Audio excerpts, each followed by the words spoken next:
안녕하세요. 반갑습니다. 찬양하다가 나도 모르게 오늘 들을 말씀을 기대하고 앉아 있었어요. 이해하시겠어요? 찬양하다가 내가 설교해야 되는데 오늘 무슨 설교를 듣게 될까 막 기대하고 있었다가 하나님께서 그런데 정신이 바짝 나네. 반갑습니다. 조슈아 선교사고요. 혹시 지난주에 못 오셨던 분은 괜찮아요. 매우 괜찮습니다. 왜냐하면 저는 복습합니다. 따라하세요. 조슈아는 복습한다. 조슈아는 복습한다. 저는 늘 복습합니다. 자, 복습해 보겠습니다. 지난주에 선교가 정말 무엇인지에 대해서 한번 말씀을 나눴는데요. 우리 마태복음 24장 14절 같이 큰 목소리로 읽어보겠습니다.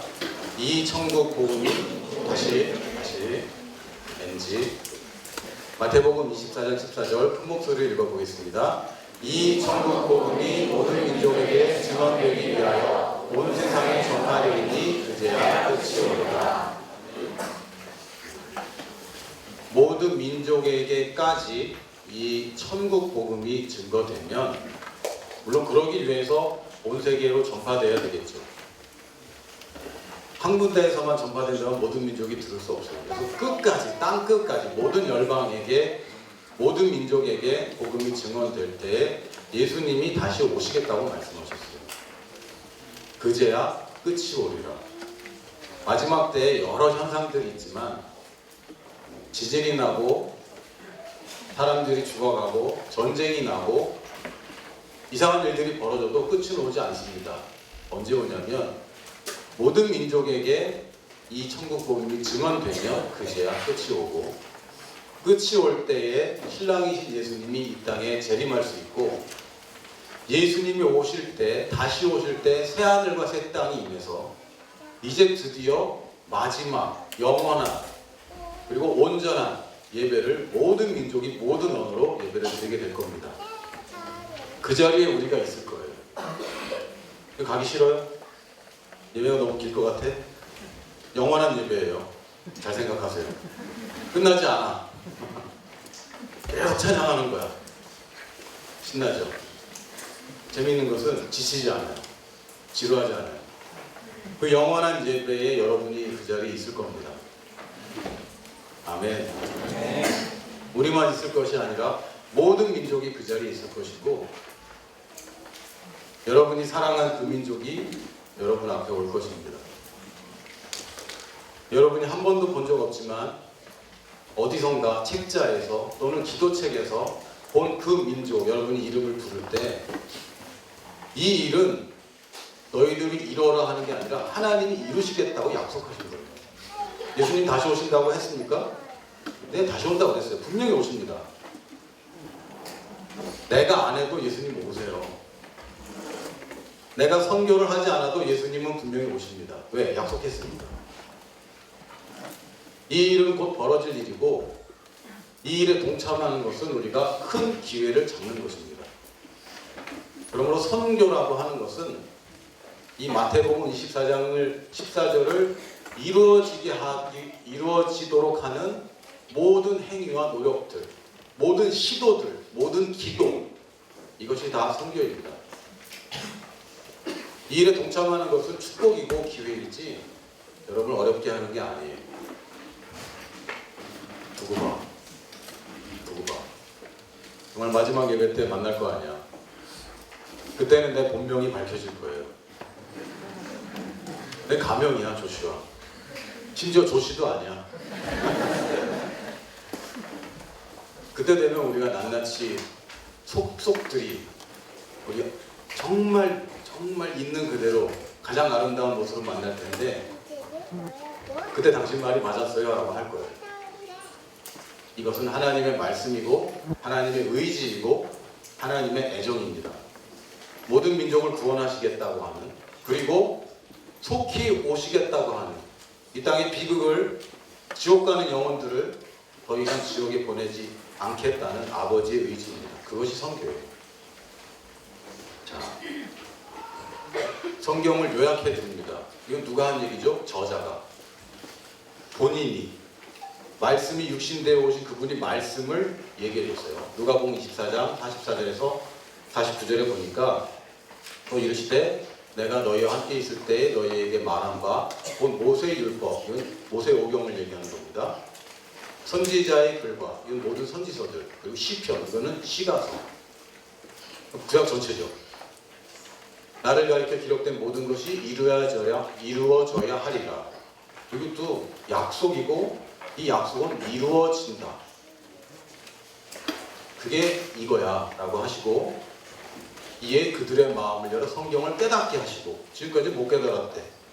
이제 깨닫게 하는 겁니다. 이제 깨닫게. 예수님 물어보세요. 사람들이 날 누구라고 그래?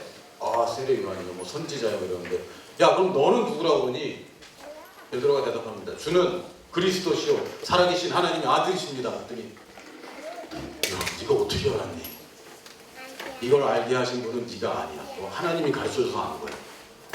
이렇게 얘기하시죠. 제자들이 못 깨닫습니다. 그러고 나 조금 있다가 예수님이 난 이제 십자가에 죽을 거야 그랬더니 베드로가 예수님을 꾸짖죠. 보시면 안 돼요. 그러면서. 절대 안 됩니다. 예수님이 뭐라고 하세요? 사단아 내 뒤로 물러가라. 좀 전에 뭐라고 그랬어요? 대단하다고 그랬는데 너 사단이네 이럽니다. 제자들이 이 예수 그리스도 메시아, 이 땅의 왕이 아닌 정말 우리를 구원하신 메시아를 못 깨닫습니다.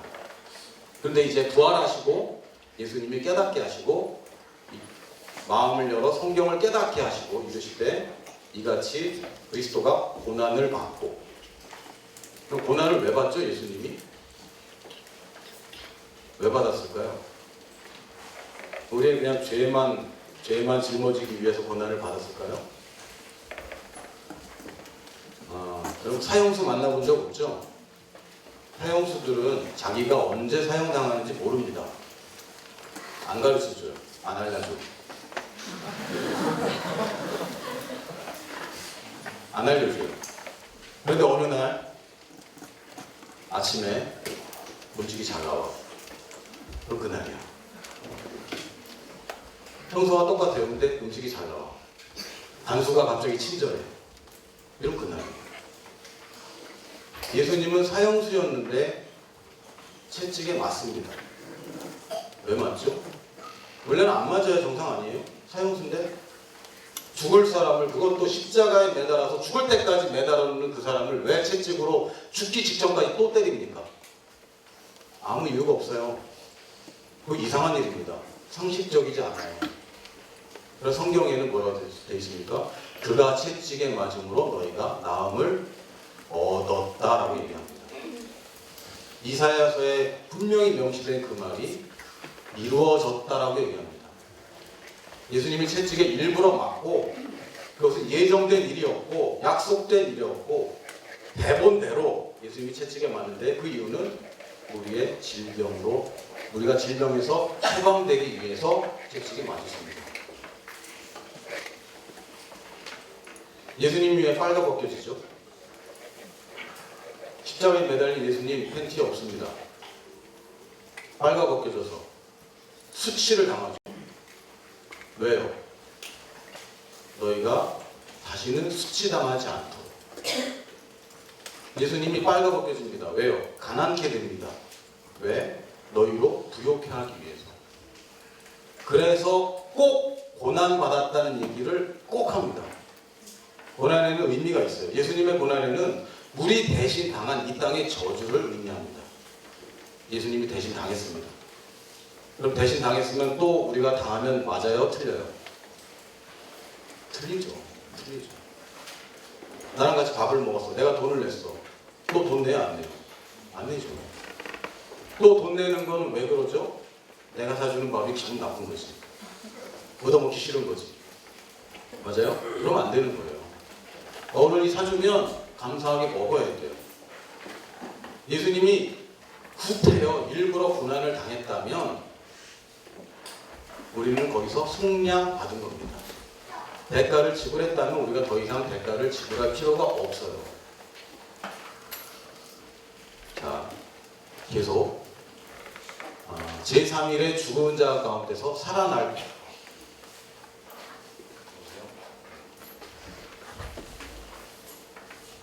할렐루야. 네, 오셨군요. 예수님의 부활이 구약 성경에 모두 나와 있다 이겁니다. 또 그의 이름으로 죄사함을 받게 하는 회개가 예수님의 이름 믿으면 죄사함을 받는다. 이 복음이 예루살렘에서 시작하여 모든 족속에게 전파되어야 한다? 아니면 전파될 것이다. 전파될 것이다. 여기까지가 기록되어 있어요. 예수님이 고난당하고 예수님이 우리 대신 죽었을 뿐만 아니라 부활하고 이제는 예수님 믿으면 구원받는다가 기록되었으니 너희들은 가서 전해라가 아니라 이 모든 내용이 모든 종족에게까지 증거될 것이 다까지가 기록되어 있어요. 여러분 이걸 아셔야 됩니다. 구약 성경에 그 당시 신약이 없는 당시에 있는 성경 모든 내용을 종합해서 요약하면 예수님이 우리 대신 고난 받으셨고 우리 대신 죽으셨을 뿐만 아니라 살아나셨고 이제는 예수님을 이름을 믿는 모든 자는 구원을 받고 이 소식은 마침내 모든 민족에게 증거된다가 성경의 내용입니다. 그러면 선교는 이루어진다 안 이루어진다? 이루어진다. 이건 당연히 되는 겁니다. 우리가 열심히 이루어야 되는 게 아니에요. 이건 무조건 이루어지는 거예요. 무조건. 어느 누구도 예수님 제발 와달라고 얘기하는 사람 없잖아요. 그러나 이루어졌어요. 하나님의 일방적인 약속을 언약이라고 부릅니다. 인간의 약속은 쌍방간이에요. 내가 약속해도 제가 그래 약속해 안 하면 이건 약속은 안 이루어져요. 하지만 언약은 하나님이 말을 하면 그 말을 유효하고 이 말을 바꿀 자는 이 세상에 아무도 없습니다. 심지어 하나님도 못 바꿔요. 하나님이 자기 말을 번복하는 그 순간 그는 하나님이 아닙니다. 더 이상 진리가 아니에요. 빛이 아니에요. 어둠이 조금이라도 있으면 그것은 빛이 아닙니다. 하나님은 자신이 하신 말씀을 기필코 이루어야만 합니다. 그것이 선교예요. 그 구약 성경 전체를 통틀으면 한마디로 얘기한다면 선교라고 얘기할 수 있어요. 그래서 선교라는 말은 사실 성경에 한 번도 나오지 않습니다. 성경의 용어가 아니에요. 만들어낸 용어예요. 왜? 이거를 종합해서 한 단어로 정의해버린 게 선교예요. 누가복음 24장 44절부터 47절에 이르는 그 성경 요약을 한 단어로 우리는 선교라고 부른다라고 얘기하는 겁니다. 이거를 영어로는 미션이라고 그래요. 왜? 이제 우리가 이 일을 이루는데 쓰임받는 겁니다. 하나님이 하시겠다고 한 그 일에 제가 하겠습니다. 손드는 그 사람. 그게 우리들입니다. 할렐루야. 너희는 이 모든 일이 뭐라고요? 변호사라고요? 증인이라고요. 설득하는 건 누가요? 변호사가 해요. 증인은 설득하지 않아요. 본대로 얘기하면 됩니다. 본대로. 저 닮은 동물이 뭐라고요? 너구리. 감사합니다. 전 설득하지 않아요. 있는 그대로. 증인을 설득하지 않습니다. 내가 본 것만 얘기하면 돼요. 내가 들은 것과 내가 증거를 가진 것만 주면 되는 거예요. 이게 증인입니다. 그래서 우리는 복음을 설득한다고 표현하지 않습니다. 복음을 증거한다고 얘기합니다. 하나님의 말씀은 증거되지 설득되지 않습니다. 볼지어다, 잘 봐라. 볼지어다 내가 내 아버지께서 약속하신 것을 너희에게 보내리니. 이게 누구 얘기입니까? 성령님 얘기죠. 너희는 위로부터 능력으로 입혀질 때까지 이 성에 머물라 하시니라. 근데요, 성경에 보면요, 예수님이 선교하지 말라는 것처럼 얘기합니다. 신기해요. 사실 이거는 유언이죠. 마지막에는 선교 얘기를 하세요. 그리고 예수님의 생애를 보면 별로 선교랑 그렇게 관계가 없는 것 같은 말씀만 하셔. 오늘은 사복음서에 나와 있는 선교에 관한 얘기들을 여러분과 나눌 거예요. 자, 여기까지 복습이고, 자, 예수님이 선교에 대해서 침묵하시는 것 같아요. 마태복음 10장 5절에 보면 예수님이 뭐라고 말씀하시냐면, 예수께서 이 뭐죠? 열둘, 잘 안 보여서, 이 열둘을 내보내시며 명하여 이르시되, 이 열둘이 누구죠? 예, 제자 열둘입니다. 이방인의 길로 가지 말라. 이방인한테 가지 마. 사마리아의 고을에도 가지 마. 뭐야? 이방인한테 가지 말고 사마리아에 가지 말아라. 어디 가냐면 이스라엘 집이 잃어버린 양에게만 가라. 이렇게 얘기합니다. 앞뒤가 달라요. 앞뒤가 똑같지 않아.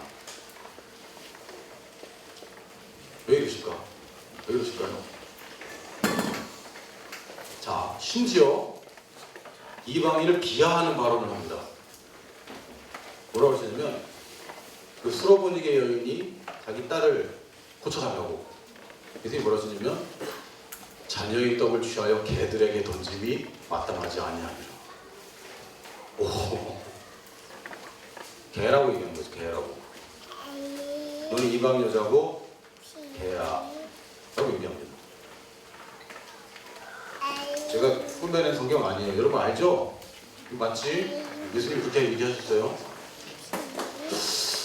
예수님이 좀 유대인들만 인종차별하고 그러지 않은데 이상한 얘기를 하세요. 이상한 얘기를.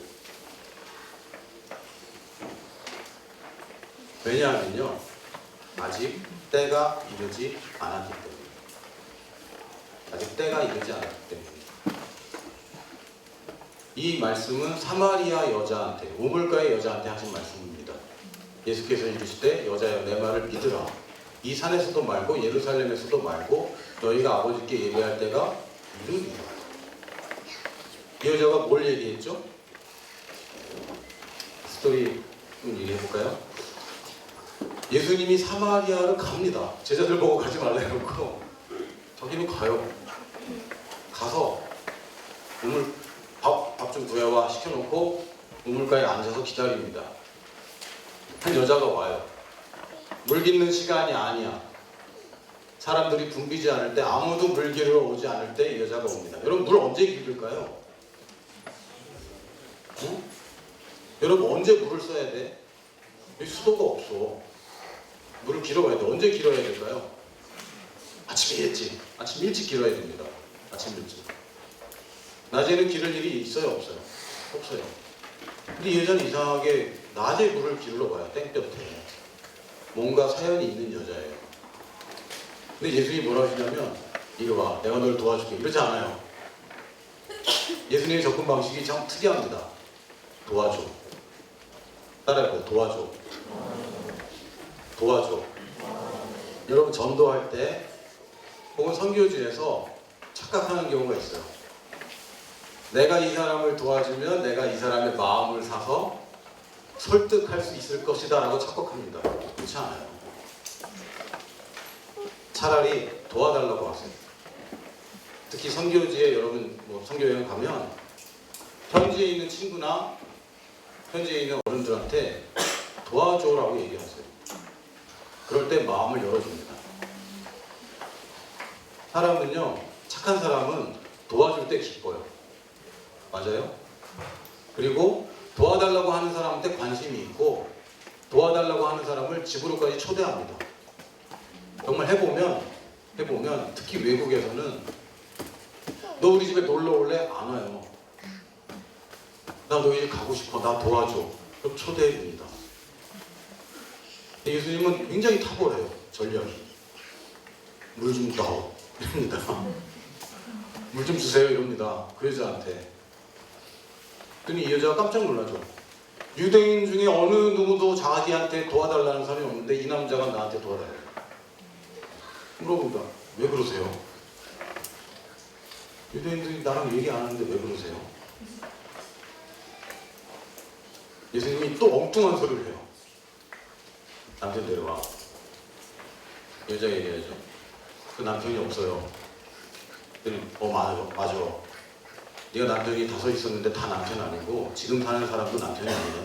오, 전쟁이 같은. 여자 깜짝 놀랍니다.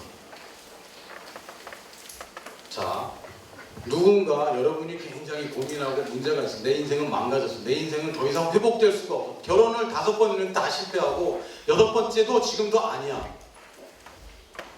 엄청난 실패. 근데 어떤 사람이 귀인을 만났는데 내 과거를 맞추는 거예요. 여러분 뭘 물어보겠어요? 이 여자라면 뭘 물어볼까? 내 인생이 왜 이래요? 이거 안 물어보겠어요? 내가 뭘 잘못했길래 난 이래요? 혹은 그럼 어떻게 하면 될까요? 이렇게 물어보지 않아요? 이 여자 이상한 거 얘기합니다. 예배를 어떻게 드려야 돼요? 뭐야? 이 기구한 인생의 여자가 점쟁이 같은 선지자를 만났는데 물어보는 게 예배를 어떻게 드려야 돼요? 이걸 물어보는 거예요. 와, 이 놀라운 여자. 이 여자의 관심은 자기 인생에 있지 않았어요. 자기 인생과 상관없이 하나님을 구하고 있었어요. 하나님을 구하는 한 사람, 예수님 그 사람 만나려고 찾아간 겁니다. 그래서 하는 얘기가 예수님이 아직 때가 안 됐어. 유대인들은 유대인 마음대로 예배를 드리고 사마리아 사람들은 사마리아 방식대로 예배를 드린다. 그러나 진짜 예배 드릴 때가 이제 온다. 그러나 아직은 아니에요. 언제까지 기다려야 됩니까? 예수님이 부활하실 때까지. 그때까지는 아니에요. 그때까지는.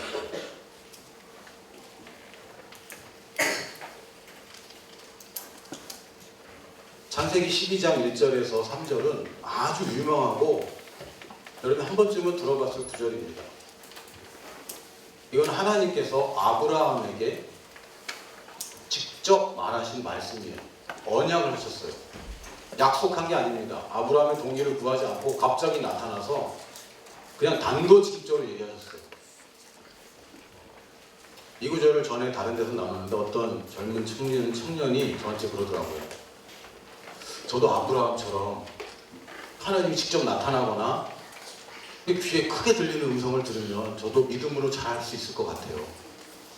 그래서 제가 뭐라 그러냐면 착각하지 말아라. 자, 봐라. 성경에 그런 기적적인 하나님의 방문이 있던 모든 사람들은 엄청난 시련에 봉착했다. 하나님 나타나서 뭐라 그랬어요? 집을 떠나라. 마리아에게 뭐라 그랬어요? 너 오늘 임신한다.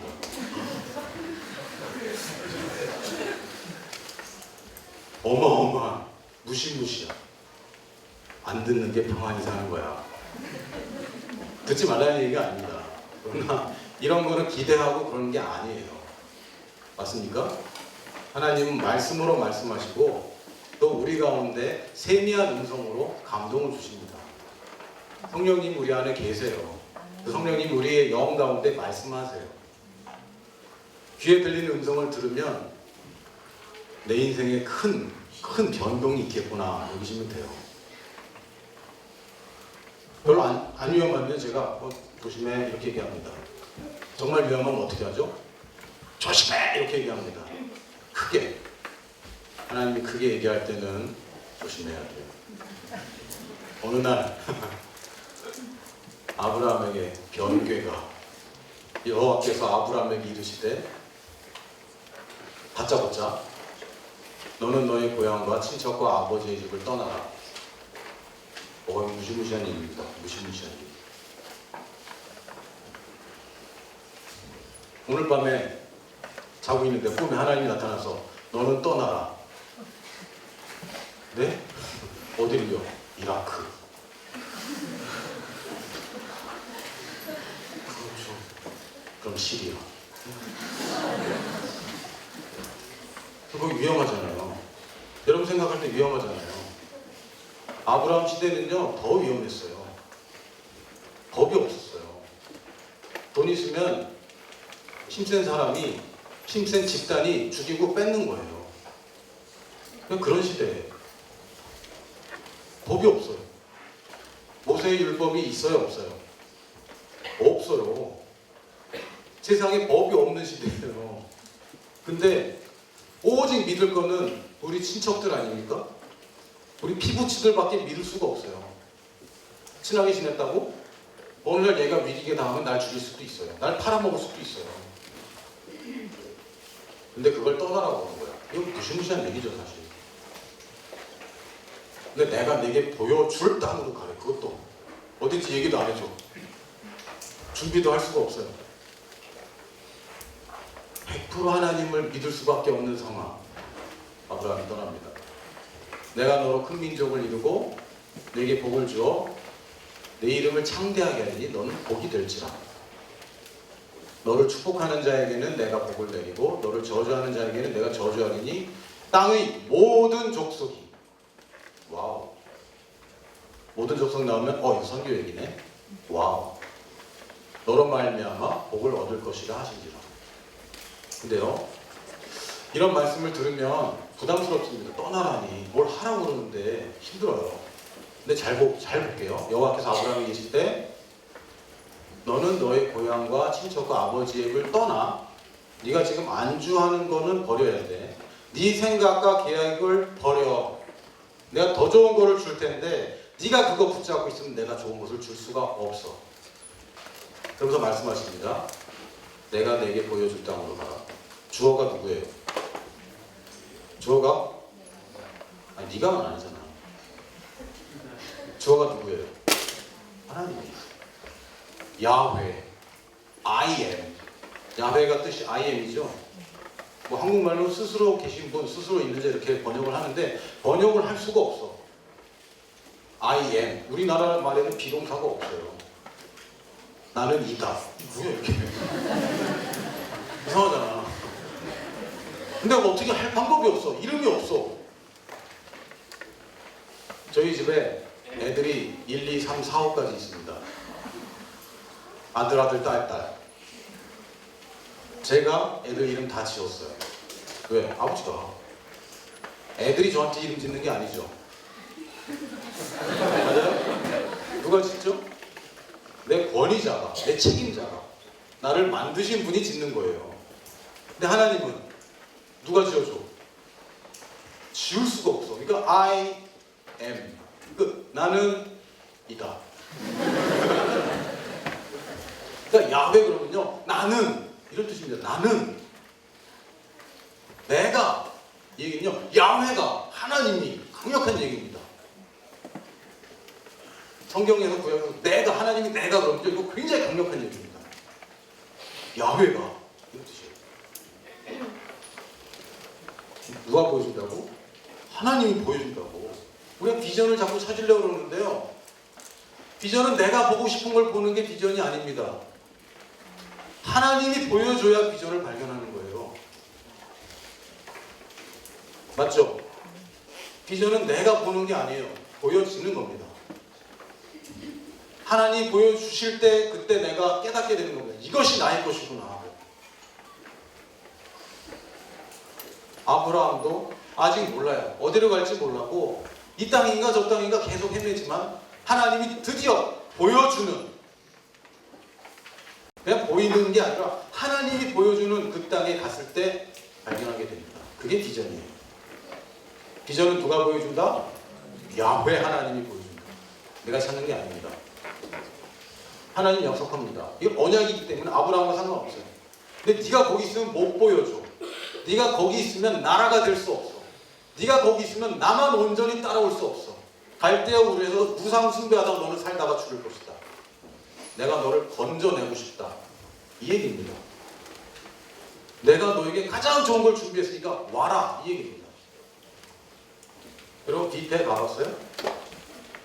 부페 아니죠. 뷔페. 가봤어요? 어떤 사람이 뷔페에 가서 앉아 있습니다.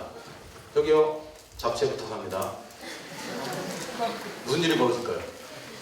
아무 일도 일어나지 않습니다. 아무 일도. 아무리 맛있는 걸 차려놔도 내가 가서 떠먹지 않는 한 그것은 내 것이 아니에요. 식탁에 앉아있을 때는 하나님이 주신 이 축복을 받을 수 없어요. 주시겠다고 약속했는데도 내가 갈대아우로 본토 친척 집에 있는 한, 내가 하나님이 아닌 다른 것을 의지하고 사는 한 하나님이 주신 약속이 이루어질 수가 없는 거예요. 그래서 하나님이 강력하게 얘기합니다. 거기 있으면 안 돼. 거기 있으면 너는 평안할지 몰라, 편할지는 몰라. 하지만 이 약속의 아들을 받지 못한다. 모든 민족의 조상이 될 수 없다. 내가 내게 큰 걸 준비했다. 따라와라. 너를 따라와서 고생시키려는 게 아니라 내가 너를 크게 만들 거니까 따라오라는 거예요. 그게 비전입니다. 내가 야훼. 자, 2절에 내가 너로 큰 민족을 이루고 네게 복을 주어 네 이름을 창대하게 하리니 너는 복이 될 거야. 주어가 누굽니까? 하나님. 내가. 사람이 하는 게 아니에요. 언약 안에 들어가면요, 야훼가, 내가 하십니다. 큰 민족을 이루려고 애쓰는 게 아니에요. 하나님이 그렇게 하시겠답니다. 너는 그래서 복이 되는 거야. 정했어, 하나님이. 그럼 다 정해놨어. 나한테 허락받지 않고 정했어요. 그럴 권리가 있습니까? 있습니다. 우리 하나님이라면 분명히 있습니다. 그리고 예수님이라면, 나를 위해 모든 대가를 치른 분이라면, 나를 값주고 사신 분이라면 내 인생은 내 소유가 아니기 때문에 주님 마음대로 결정할 권리가 주님께 있습니다. 그럼에도 불구하고 우리 친절한 주님은 우리를 기다려주시고 친절하게 얘기해주시고 감동시켜주시고 보여주시죠. 하나님께서 아브라함에게 내가 이루겠다고 하십니다. 그리고 3절에 너를 축복자 하는 자에게는 누가? 내가. 무슨 무시한 얘기 나옵니다. 나를 축복하는 자는 내가 축복합니다. 너를 저주하는 자에게는 내가 저주하리. 땅의 모든 족속이 너로 말미암아 복을 얻을 것이다. 주어가 누구예요? 내가. 여러분, 왜 용서를 해야 되는지 아세요? 그 사람 불쌍해서 해야 되는 거예요. 감히 나를 저주했기 때문에, 성경에 따르면 나를 저주했기 때문에 쟤는 큰일 났어요. 그래서 내가 어떡하냐 그러면서 쟤를 위해서 기도해 줘야 되는 거예요. 알겠어요? 정말 말씀을 믿나요? 정말 말씀을 믿어요? 그러면 누군가 나를 욕했으면 그 사람 큰일 난 겁니다. 그거 왜 안 믿어요? 그래서 쟤 용서받아야겠다 이렇게 기도해 줘야 돼요. 날 위해서 용서하는 게 맞아요. 내가 용서하지 않고 있을 때 그것은 하나님의 본성과 어긋나고 빛에서 어긋나고 하나님이 원하시는 그 길을 따라가다가 빗나갑니다. 그러나 한편으로는 그 친구 불쌍한 친구예요. 여러분, 왕따 당해 본 적 있어요? 얘네들 큰일 났어. 감히 언약의 백성을 따돌림시켜? 큰일 납니다. 그 여러분 어떻게 해줘야 돼요? 불쌍한 마음으로, 긍휼한 마음으로, 저것들 내가 오늘 또 살려줘야 되겠구나, 이런 마음으로. 왜? 말씀을 믿는다면. 자, 이건 구약 얘기죠. 아브라함에게 주는 약속이지 나랑 무슨 상관이에요? 아브라함, 특별한, 떠나라면 떠나고 아들 죽이라면 죽이는 대단한 믿음의 소유자 이 아브라함. 근데 갈라디아서를 보면 3장 6절부터 9절까지 맞나요? 여기 보면 되겠구나. 갈라디아 3장 6절에서 9절 보면 아브라함이 하나님을 믿음에 그것을 그에게 의로 정하셨다 함과 같으니라. 그런즉 믿음으로 말미암은 자들은 아브라함의 자손인 줄 알지어다. 누가 아브라함의 자손이라고? 예수님 믿은 사람 손 들어보세요. 오, 아브라함이 자손들이네. 아브라함이 자손이에요. 누가? 내가. 아까 그 내가가 아니라 내가. 믿음으로 난 자는 아브라함의 자손입니다. 근데 아브라함이 언제 의롭게 됐다고요? 믿을 때. 믿을 때. 행위로? 아니, 믿을 때. 또 하나님이 이방을, 뜬금없이 왜 이방 얘기야? 성경 전체가 선교 얘기입니다. 이방을 믿음으로 말미암아 의로 정하실 것을 성경이 미리 알고 먼저 아브라함에게 복음을 전하되. 아브라함에게 복음을 전했다고요? 명령한 게 아니었나요? 아까 얘기했죠? 떠나라고 한 것은 건져내겠다는 얘기입니다. 내가 너를 축복하겠다는 얘기고 너로 크게 만들겠다는 얘기인데 이게 복음이죠. 좋은 소식입니다. 하나님에게서는 좋은 것밖에 안 나와요. 맞습니까? 자, 복음이 뭐죠? 복음이 뭐예요? 좋은 소식. 좋은 소식은 뭐예요?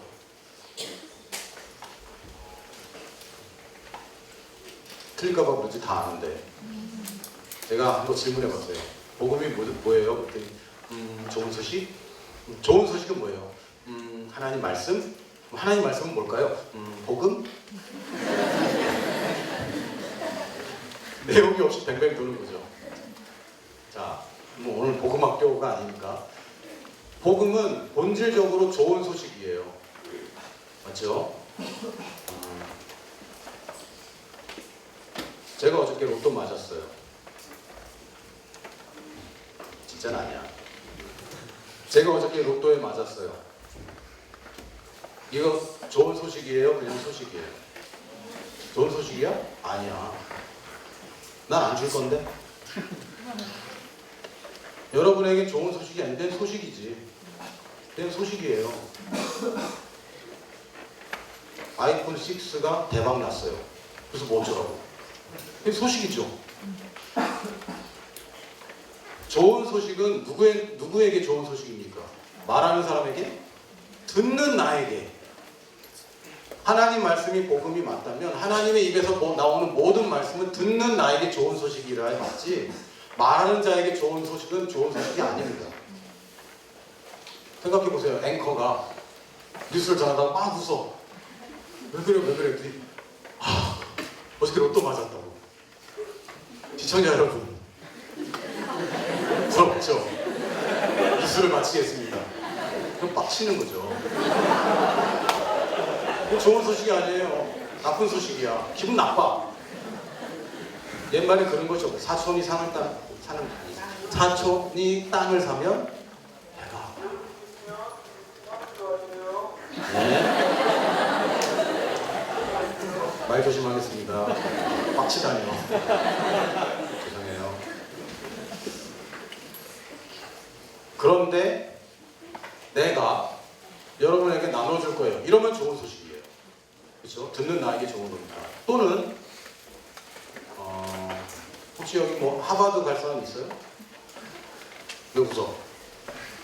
이 중에 가면 어떡하려고 그래? 하버드 합시다. 누구나 하버드 갈 수 있습니다. 좋은 소식인가요? 맞긴 맞아. 누구나 갈 수 있어. 근데 아무나 못 가. 이건 좋은 소식이에요? 아니에요. 이건 좋은 소식이 아니에요. 아무나 값없이 쉽게 얻어야 좋은 소식이에요. 복음은 누구나 값없이 쉽게 언제든지 얻을 수 있는 것이 복음이지. 네가 이제 기도 좀 여러 번 하면, 찬양할 때 일어나서 춤을 추면, 성경을 일독하면 그때 내가 복을 주겠다. 아닙니다. 아브라함에게 분명히 말씀을, 내가 네게 복을 줄 테니까 너는 떠나라 그랬지. 네가 떠나면 복을 주마. 아니에요. 아닙니다. 내가 네게 복을 주기로 결정했으니까 날 따라오라는 얘기지, 네가 떠나는 그 순간 나는 복을 주고 네가 거기 있어서 나는 안 줄 거야, 이 얘기가 아니에요. 그럼 복음이 아니잖아. 아브라함에게 복음을 전하되 모든 이방인이 너로 말미암아 복을 받으려 하였느니라. 그러므로 믿음으로 말미암은 자는 믿음이 있는 아브라함께 복을 받는 거야 라고 얘기합니다. 아브라함의 후손은 아브라함의 유업을 받습니다. 맞아요? 혹시 여기 유산 받아본 사람 있어요? 유산은 노력해서 받지 않습니다. 이게 법으로 정해진 권리예요. 아들이라는, 딸이라는 자격과 신분 때문에 당연히 내게 주어지는 겁니다. 노력해서 받는 상이 아니에요. 물론 우리가 예수님 앞에서 상을 받을 것입니다. 그러나 복은, 축복은 상이 아니에요. 잘하면 받고 잘못하면 못 받는 게 아니에요. 이것은 혈통으로, 유산으로 주어지는 겁니다. 성경에 따르면 믿음으로 난 우리야말로, 예전에 우리가 여기 있었어요. 우리가 이방인이었어요. 맞아요? 그런데 이제는 우리가 아브라함의 후손이 됐어요. 그러면 후손이면 유산을 받는 것이 마땅하다라고 얘기합니다. 자, 갈라디아 좀 뛰어넘어서 16절, 17절 여기 놀라운 얘기가 있습니다. 이거 굉장히 파격적인 얘기가 있어요. 잘 읽어보세요. 이 약속들은 아브라함과 그 자손에게 말씀하신 것인데 이것을 가리켜 그 자손들이라 하지 아니하고 오직 한 사람을 가리켜 네 자손이라 하였으니 누구라고요? 곧 그리스도. 아브라함의 자손을 통해서 모든 민족이 복을 받는다. 자손들이 아니라 자손이라고 그랬어요. 진짜 성경에 보면 아브라함이 아들이 몇 명 있었을까요? 몇 명 있었을까? 자, 한 명 손 들어보세요. 두 명 손 들어보세요. 괜찮아, 틀려도 돼. 내 기억 못해. 세 명, 네 명, 다섯 명, 여섯 명, 일곱 명, 여덟 명. 어디까지 가야 되니? 아브라함 아들이 8명 있었습니다. 이스마엘을 낳았죠. 이삭을 낳고요. 할아버지가 재혼하셔서 6을 더 낳아. 맙소사. 근데 아브라함이 유산을 받은 사람은 누구예요? 한 사람이죠. 단수예요. 단수. 놀라운 비밀입니다. 이삭에게 아들이 몇 명 있었죠? 둘이었어요. 근데 누가 유산을 받습니까? 둘이 받아요? 한 사람이 받아요? 쌍둥이인데 너무한 거 아니야? 형 손 들어봐. 형. 내가 형이다. 억울하지 않니? 동생이 뺏어갔는데? 동생 손 들어보세요. 너희를 너무한 거 아니니?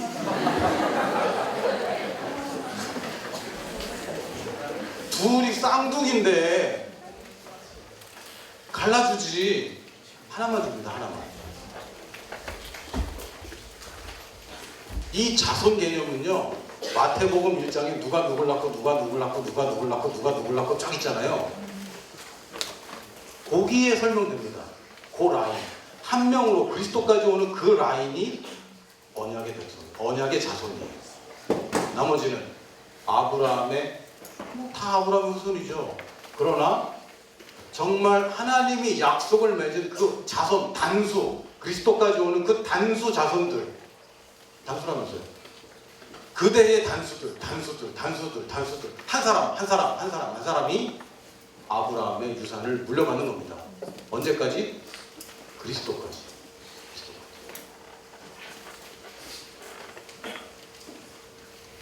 계속 읽어볼게요. 내가 이것을 말하노니 하나님께서 미리 정하신 언약을 430년 후에 생긴 율법이 폐지하지 못하고 그 약속을 헛되게 하지 못하리라. 이게 성경에 있는 얘기예요. 모세의 율법은 아브라함에게 언약한 후 430년 후에 주어집니다. 알고 있었어요? 이게 뭐냐면요, 나중에 생긴 법이 430년 전에 맺은 약속을 폐할 수 없다라고 얘기합니다. 소급이 안 돼. 이 아브라함 약속은 율법을 초월한다 이 얘기입니다. 뭐야? 맞죠? 율법은 뭐예요? 잘하면 복받고 잘못하면 저주받고, 신명기 28장에 나와 있는 모든 축복들과 모든 저주들, 하나님 말씀에 순종하면 복받고 잘못하면 저주받는 이 율법 체계가 나오기 전에 아브라함과 약속했기 때문에 이 아브라함의 약속은 율법에 제한받지 않는다 이 얘기입니다. 여기서 바리새인들이 빵 터진 거예요. 그럼 율법을 폐하러 온 것이냐 막 이런 거. 예수님이 뭐라면 아니 율법을 완성했는데, 율법이 하지 못하는 그것을 예수님이 이룬 거예요. 율법으로 제한해서 해라 하지 말아가 아니라 이제는 예수님과 같은 본성으로 거듭날 때에 율법이 의미가 없어지는 거예요. 예를 들어볼게요. 이 중에 약 20%가량은 어렸을 때 자기 똥을 먹었을 거예요. 보는 사람 수상한 거지. 그 확률이 어디서 나오나요? 저희 집에서요. 내가 드시라고 했잖아. 그 중에 하나는 똥을 먹었어요. 왜 먹지? 그럼 지금 같으면 먹겠어요? 물론 지금도 코딱지를 먹는 사람들은 가끔 있더라. 자기 코딱지를. 그거 더럽다는 거 알면 먹어요, 안 먹어요? 안 먹어요. 먹으려도 안 먹는 겁니다. 성령님이 오셔서 새로운 본성으로 거듭난 사람은 죄를 지을 이유가 없어지는 거예요. 근데 여전히 자기가 애기라고 생각해. 착각하는 거죠. 그 태국에 가면요, 까트이라는 게 있어요. 까트이가 뭐냐면 여장 남자. 모든 유전자는 남자야. 안타까운 사람들입니다. 근데 자기가 여자라고 생각해요. 그래서 여자 같은 행동을 하려고 애씁니다. 뽑고 수술하고 옷을 입고. 근데 키가 이만해. 거의 여기만. 근데 여자 옷을 입고 있어요. 근데 내가 웃기라고 하는 게 아니라 이 사람들은 자기가 여자라고 생각해요. 그래서 인생이 힘들어. 자기 본성을 모르고 자기가 여자라는 착각 속에 살기 때문에 여자처럼 되려고 애쓰는데 아닌 거예요. 안 되는 거야. 그럼 어느 날 깨닫으면 내가 남자였어. 저보고 사람들이 남자답게 살아라라고 얘기하지 않습니다. 너무 남자답거든. 저보고 여자다워지세요 그러면 굉장히 어렵죠.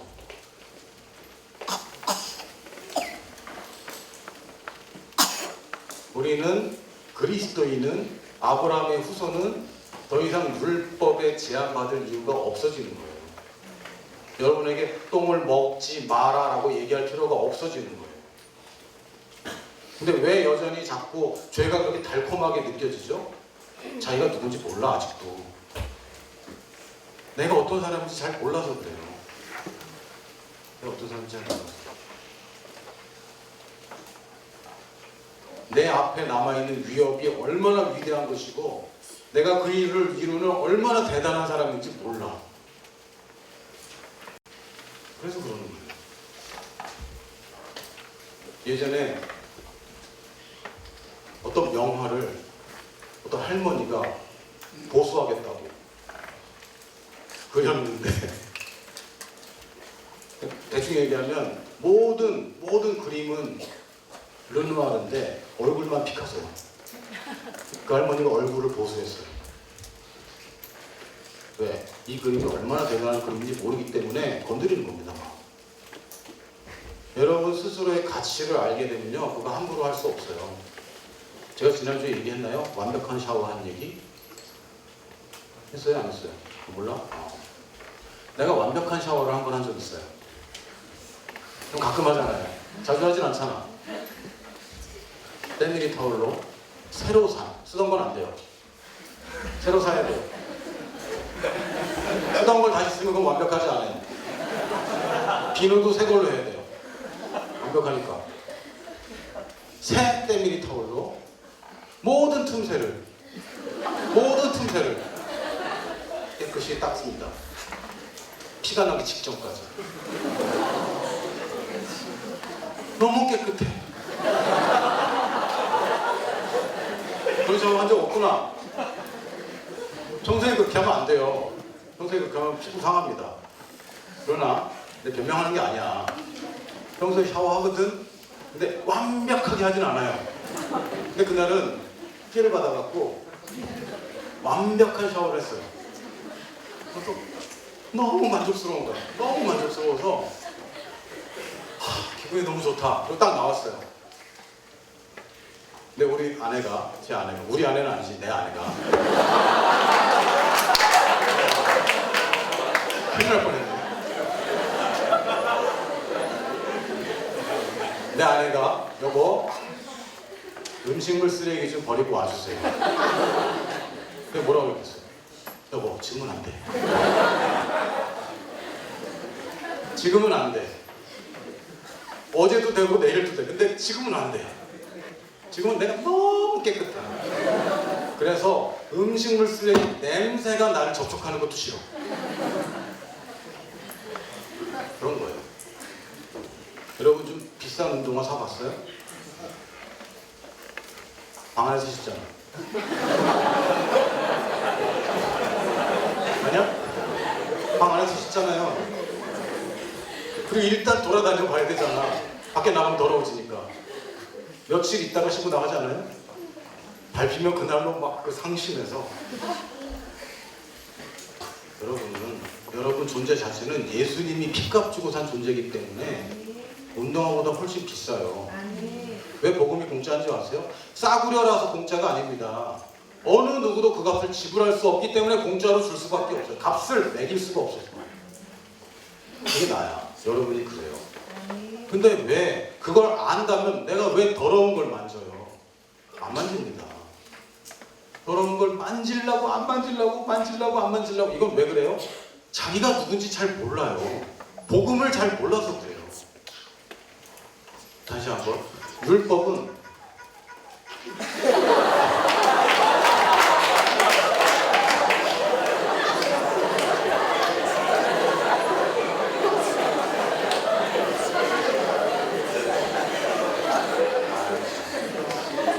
내가 좀 많이 와. 많이 보내요, 사람들이. 네, 죄송합니다. 제가 아까 찬양하다가 생각이 났는데 찬양을 방해하면 안 되지. 그거 잊어버렸어. 그래서 까톡들이 왔어요. 어디까지 얘기했죠? 어디까지 했지? 율법 그래. 율법은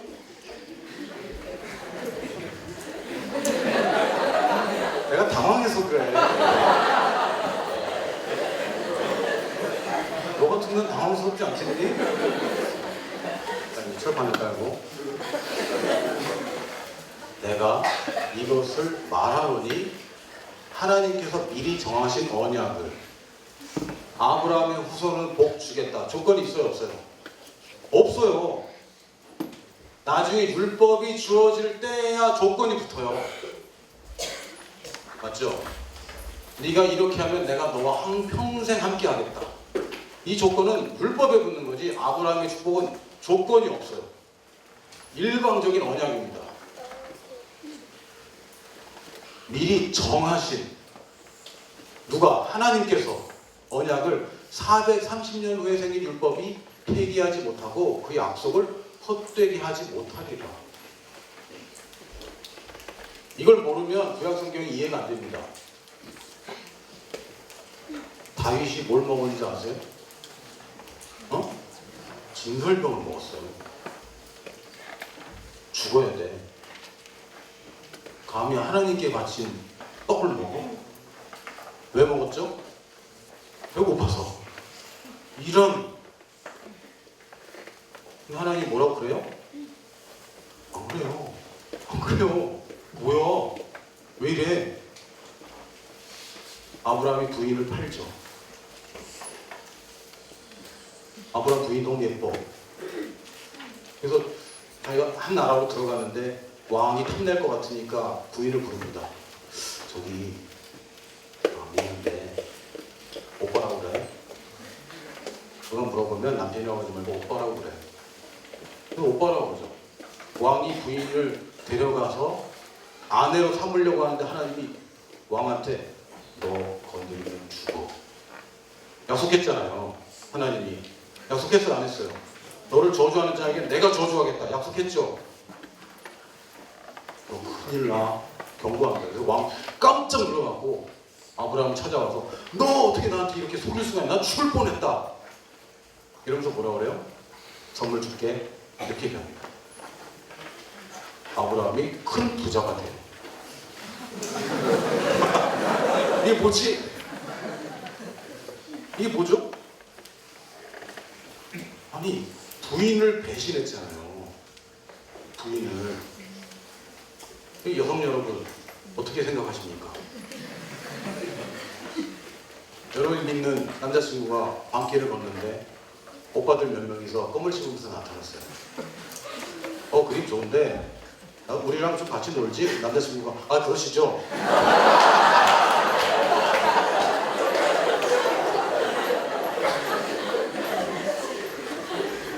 그랬더니 이 불량배들이 남자친구한테 돈을 줘. 이 뭐야? 여러분 열받지 않아요? 팔았는데 불량배가 돈을 줘?